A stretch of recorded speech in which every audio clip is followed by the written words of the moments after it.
Bonjour à tous, bienvenue sur la chaîne Cult & Click, je suis Kerr, il est Bigby et on Bonjour. est là pour vous parler de l'épisode 2 de The Walking Dead. Alors non, on ne l'a pas vu, enfin si, mais on n'a pas le droit de vous en parler, une cause de confidentialité, etc.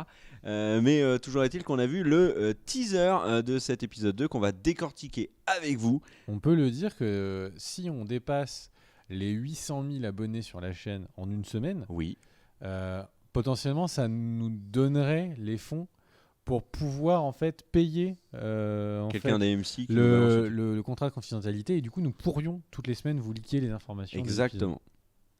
Ou pas. Exactement. Et Bref, donc on est déjà parti dans du hors-sujet. On commence avec ce teaser. Première image, et ben, ça commence avec Negan. Comme il l'a dit à la fin de l'épisode 1, on se revoit dans une semaine. Je viendrai vous faire un petit coucou à Alexandria. Et ça n'a pas manqué puisqu'on voit Negan qui est derrière la porte d'Alexandria, qui tape avec sa batte et qui demande poliment, comme Negan sait le faire, d'ouvrir la porte. D'ailleurs, je rajoute un truc par rapport à la critique qui est déjà disponible sur la chaîne et qu'on n'a pas noté. C'est Noah de Chips et Noah qui m'en a parlé sur Twitter. Il déplore que le Negan de la série ait été censuré par rapport aux comics, puisque dans le comics il dit tout le temps fuck. Et dans la série, bien évidemment, il est très poli, enfin il dit très peu de gros mots, en dehors du fait qu'il casse des crânes. Il a un langage plutôt chatoyant. Et ça n'est pas le cas dans le comics, donc voilà, c'était un petit point.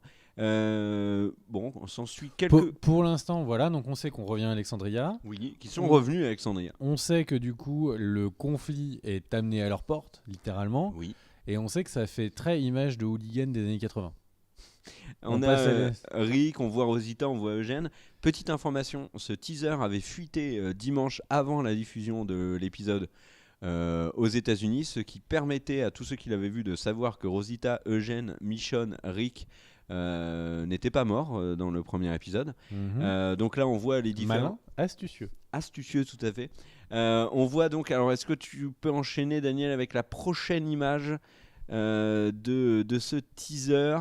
Negan vient chercher en fait son dû, je pense, ou en tout cas en réclamer un, parce que là pour l'instant il leur a rien demandé, donc ça serait un peu chelou qu'il embarque des trucs, quoi. Oui, vérifier que du coup le message est bien passé et que l'intégralité de la population d'Alexandria, parce qu'il faut rappeler que là il a mis à genoux une dizaine de personnes, Oui. et qu'il n'y a pas d'autres éléments perturbateurs dans cette ville. Il y aurait qui? Et le fils de l'ancienne patronne, peut-être. Voilà, on est clairement en train de passer sur une série à la Papa Schulz. Ouais, et il manque les deux éléments peut-être qui pourraient embêter Negan, Morgan et surtout Carol. Parce que Carol, il ne faut pas la faire chier. Ça, c'est quelque chose que la série nous a bien appris. Image suivante. Alors, c'est Eugène. Alors, donc voilà, Eugène, bon, on en avait parlé. Du coup, ça, c'est pas très intéressant. Un autre truc qu'on voit dans ce teaser, c'est Daryl avec Dwight. Puisque on... Alors, il y a beaucoup de rumeurs juste sur la coupe de cheveux de Eugène. Voilà, est-ce qu'il aurait été MacGyver dans une autre... Mais dans les années 80, je ne sais pas. Mais où est-ce la réincarnation d'Elvis? On voit Dwight avec Daryl. Image suivante. Donc je pense que alors, l'image suivante c'est... Ah oui, alors il y a cette image-là, qu'est-ce qu'on peut en penser? Bon, déjà qu'il a nettoyé Lucille. On n'en pense rien. Il est rentré dans la ville. Il va parler directement aux personnes de la ville. Jusque-là, il n'y a pas de souci. Alors, il y a plusieurs images du trailer qui nous laissent à penser que ça ne se fait pas aussi simplement que ça devrait. J'espère que ça ne va pas de nouveau laisser un mort. Bah, en fait, on voit Sacha s'armer. Ah non, Michonne. Non, c'est Michonne. Non, c'est Michonne. Oui, mais à mon avis, c'est pas pour ça. Je crois avoir vu Sacha avec un fusil de sniper. Ouais, mais en fait, à mon avis, c'est un piège du teaser qui veut nous faire croire qu'ils vont se rebeller contre Negan. Astucieux. Mais à mon avis, je crois vraiment qu'ils vont tuer juste des zombies avec le sniper et basta. On verra. Image suivante. Alors, est-ce qu'on peut tout de suite aller à Dwight et Daryl qui regardent donc les zombies? C'est l'image d'après, c'est vraiment l'information aussi de ce teaser, c'est que voilà, Dwight va s'occuper de Daryl, et Daryl a la fameuse tenue qu'on voyait dans le trailer. Non, qu'on voyait pas dans le trailer, on voyait dans les images volées de tournage avec un immense A dans le dos. Alors beaucoup de gens disent que c'est pour Hathor. Dans le trailer de la saison, on voit d'autres personnages avec les mêmes tenues mais d'autres lettres. Ouais. Alors globalement, moi je trouve que ça c'est très intéressant parce que du coup, alors où est Daryl. Donc on sait qu'on va pas ne pas le voir pendant plusieurs épisodes. Donc on va voir Daryl. On va voir Daryl et Dwight. On va voir Daryl dans une situation de prisonnier avec d'autres prisonniers et même d'otages. Et ce qui est intéressant, c'est que la petite prison là, où ils ont tous des lettres, etc., on pourrait peut-être imaginer que ce sont des personnes prises en otage d'autres villes. Oui. Ce ne serait pas fou. Je ne suis pas fou. Pétage de plomb. Et donc au final, pourquoi est-ce que je trouve ça intéressant ? Parce que ça veut dire que potentiellement, le jour où notre ami Daryl arrivera à s'échapper, eh bien, ils arriveront à faire sortir non pas seulement Daryl, mais les personnes qui sont otages des autres villes.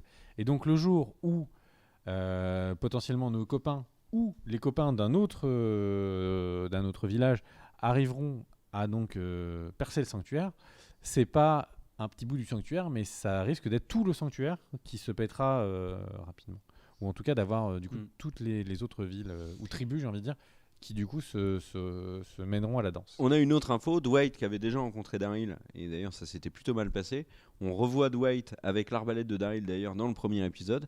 Là, on voit clairement une chose, c'est que c'est Dwight qui va s'occuper de Daryl, très probablement en captif, et d'où, comme ça a été teasé moult fois en interview, la création d'un vrai lien entre Daryl et Dwight, d'une relation très particulière, et placer Dwight pour le coup en personnage très important de la série, parce que le trailer de la saison qui a été diffusé au Comic-Con montre énormément Dwight, et Dwight dans des situations très différentes. Dwight à la plage, Dwight à la campagne.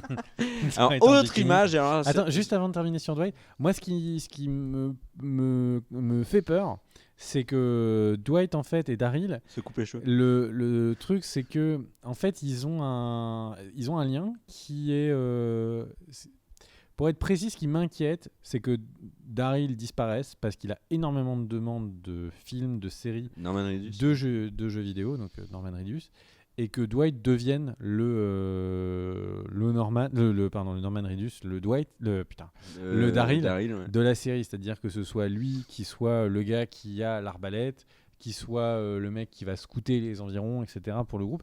Il a pas le charisme, il me chauffe pas du tout. J'ai vraiment peur que les personnages sont même graphiquement, tu vois, proches. Alors Daryl il est beaucoup plus costaud, mais le truc c'est que en termes de rôle, ils ont des rôles qui sont tellement proches.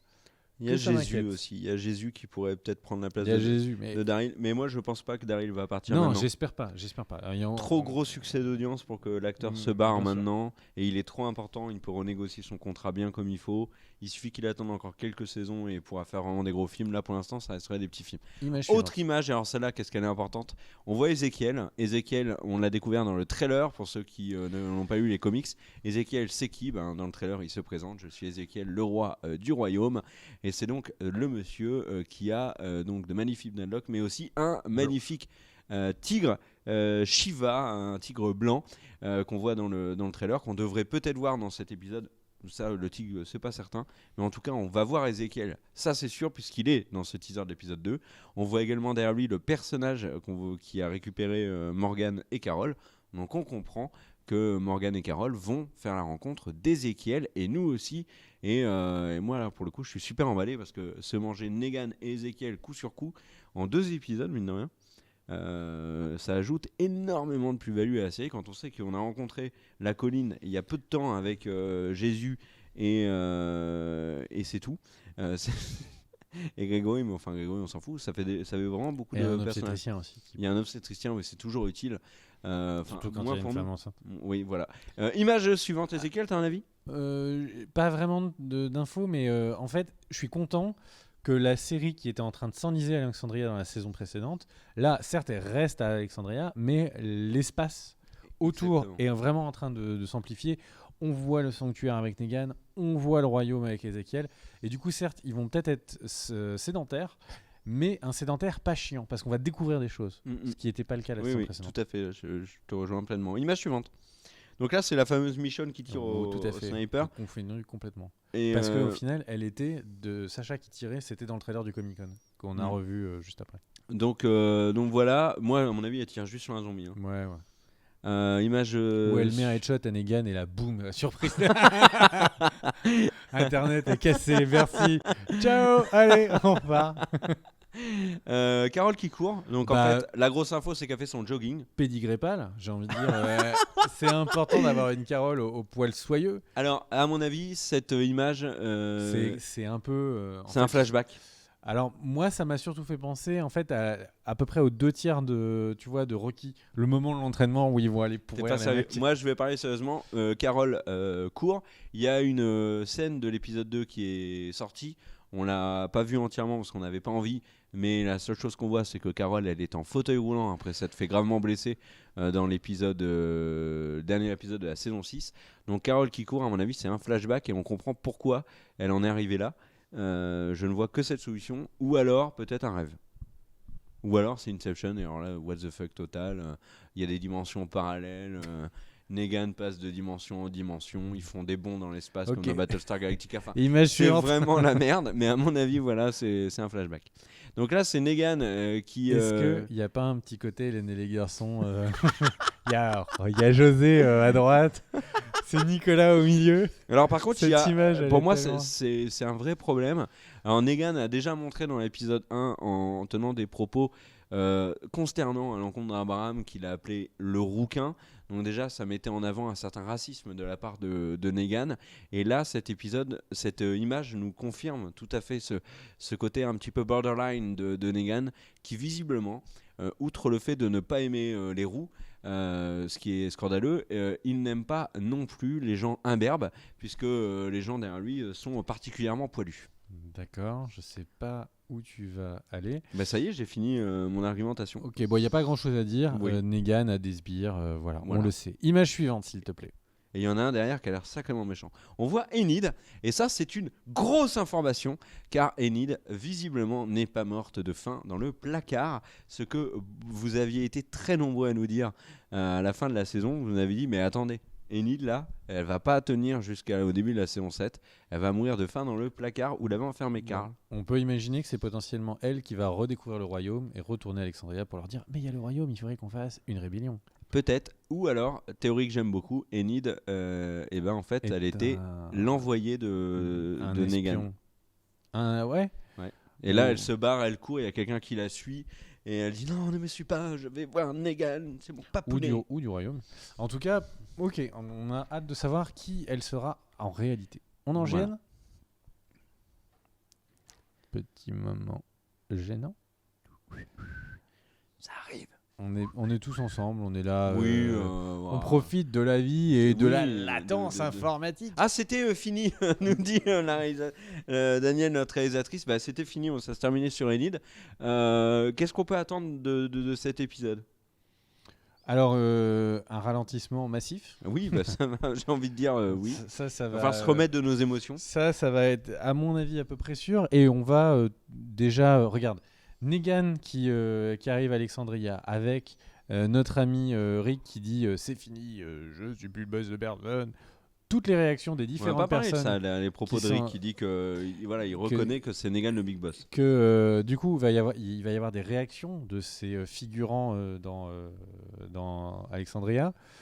Dont on découvre toujours des nouvelles têtes. Et d'ailleurs, eux ne savent absolument rien de ce qui s'est là, passé. là, ils vont tous découvrir. Du coup, il y en a qui vont faire la tête, il y en a un ou deux il y en a peut-être un qui va se faire buter. Et T'imagines, il y en a un qui, quand Negan se pointe, qui fait son rebelle et qui fait mais t'es qui toi? Avec ton cuir dégueulasse là? Non mais franchement t'es qui? Et là il se fait démonter à coups de batte. déjà, au final, voilà, ça va durer au moins 15-20 minutes. Ensuite, la découverte du royaume, ça va durer Avec Carole, ouais. 15-20 minutes. Les scènes sur notre ami Daryl qui arrive en tôle. Et du coup, via lui, en fait, on va découvrir le sanctuaire, vu qu'on a vu cette scène où quand Negan arrive quelque part, ils s'agenouillent tous. Donc globalement, je pense qu'on va avoir un épisode de présentation des différentes, du nouveau terrain de jeu. Et c'est déjà très bien. Après, est-ce que du coup on va découvrir que Negan est un autre, ou alors que en fait c'est une différente timeline et que c'est Negan l'homme en noir? C'est tout loin, Et on va trop loin. Merci de vous abonner à la chaîne pour plus de culture Mais technique, Negan mais surtout plus est-il de un Walking frais? Dead. C'est ça la question, c'est est-ce que Negan est un frais D'accord. ou un baratheon? On ne sait pas, on verra ça dans le prochain épisode. Merci à tous de nous avoir suivis.